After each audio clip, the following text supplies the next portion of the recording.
Corona नमस्कार। सबसे पहले तो मैं लॉयनेस क्लब को बहुत बहुत धन्यवाद देना चाहती हूँ कि उन्होंने मुझे इस टॉपिक पे आप लोगों से बात करने के लिए आमंत्रित किया। ज़्यादा समय न लेते हुए मैं आपको बताऊंगी कि आज मैं PCOS या PCOD के बारे में कुछ बातें आपसे शेयर करने जा रही हूँ। ये PCOD या PCOS के बारे में आप लोगों ने नाम तो बहुत सुना होगा, लेकिन PCOD का मतलब होता है पॉलीसिस्टिक ओवेरियन डिजीज़ या पॉलीसिस्टिक ओवेरियन सिंड्रोम। ये यंग गर्ल्स के बीच में सबसे कॉमन एंडोक्राइनल डिसऑर्डर है और आपको विश्वास नहीं होगा 5 to 10% ऑफ फीमेल पॉपुलेशन इससे ग्रसित है। 80% लेडीज़ में अगर पीरियड 6 एक साल में 6 या इससे कम आते हैं तो 80% लेडीज़ को PCOS हो सकता है। मेरा मतलब सिर्फ आपको ये बताने का है कि ये बहुत ही कॉमन प्रॉब्लम है, तो इसलिए अच्छा होता है कि थोड़ी बहुत नॉलेज सबको इसके बारे में होनी चाहिए।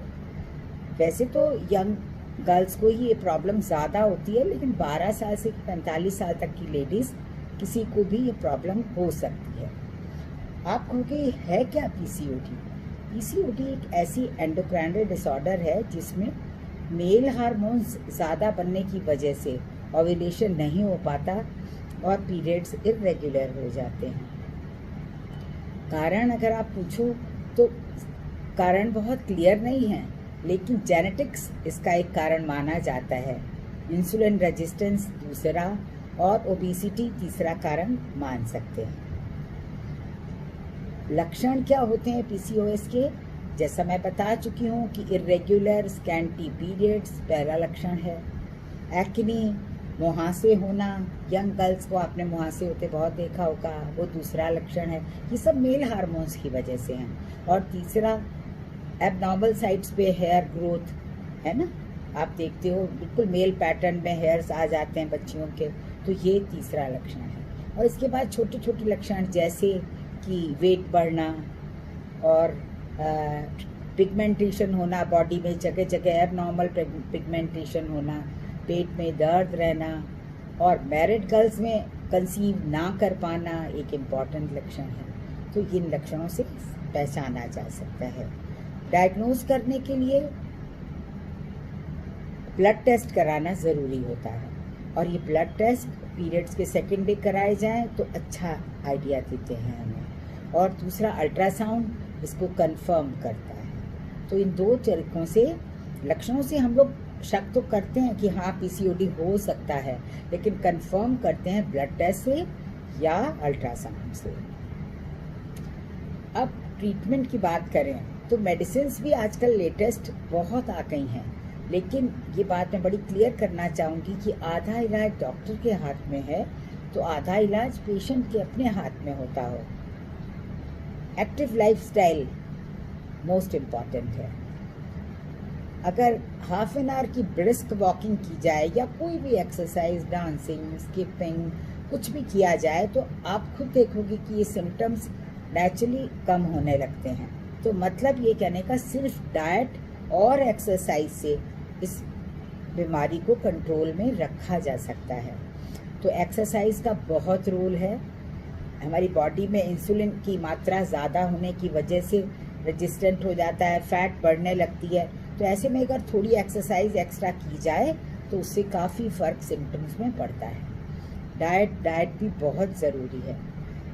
डाइट में हम चाहते हैं कि रिफाइंड कार्बोहाइड्रेट्स जैसे वाइट राइस, वाइट व्हीट और इसी तरह saturated fats, coconut oil, dairy products, घी, चीज़, इनका प्रयोग कम करें। स्वीट्स का प्रयोग जैसे चॉकलेट्स, कैंडीज़, ड्राई फ्रूट्स, बहुत ज़्यादा मीठे फल जैसे बनाना, पाइनएप्पल, इनका प्रयोग कम करें। और क्या खाएं?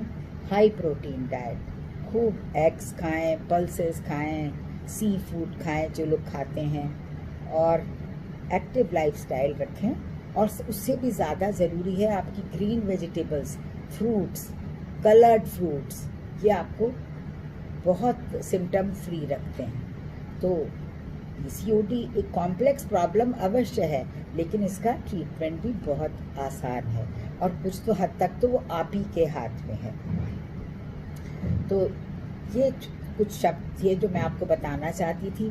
थोड़ी धारणाएं गलत भी फैलती हैं कि पीसीओडी वाली पेशेंट के प्रेगनेंसी नहीं हो सकती। नहीं, ऐसा नहीं है, हो सकती है, ट्रीटमेंट की ज़रूरत पड़ सकती है, लेकिन प्रेगनेंसी भी हो सकती है। ये भी है धारणा कि शादीशुदा लोगों को पीसीओडी नहीं हो सकता। बिल्कुल हो सकता है। मेनोपॉज के बाद नहीं हो सकता, बिल्कुल हो सकता है। लेकिन अगर इसको ट्रीटमेंट ना कराया जाए समय से, तो मैं डरा नहीं रही, लेकिन समझा रही हूँ कि ना ट्रीटमेंट कराने पर कई तरह के कैंसर्स, हार्ट डिजीज़, ऑस्टियोपोरोसिस होने की संभावना भी होती है। इसलिए मेरी आप सबसे ये गुजारिश है कि अगर आपको या आपके बच्चों को, परिवार में किसी को ये प्रॉब्लम है, तो समय से डॉक्टर मिले। और अगर किसी को मेरी हेल्प की ज़रूरत है तो आपका हमेशा स्वागत है। धन्यवाद।